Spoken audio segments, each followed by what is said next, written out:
How to switch accounts on X app, formerly known as Twitter. I'm gonna guide you through the process on how to do it. Let's get started. First of all, on your phone, launch the X app.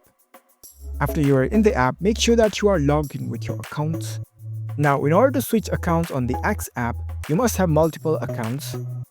If you have multiple accounts and you are logged in one of your accounts and you want to switch it to another one, then what you can do is over here in this home interface, at the top left, you can see a profile icon.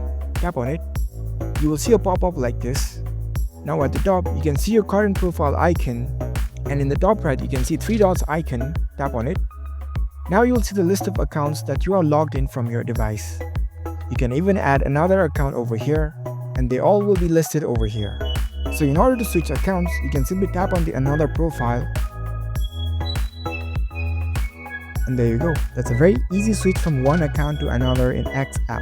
If you found this video helpful, don't forget to give this video a thumbs up and subscribe to our channel for more tech tips. Thank you for watching.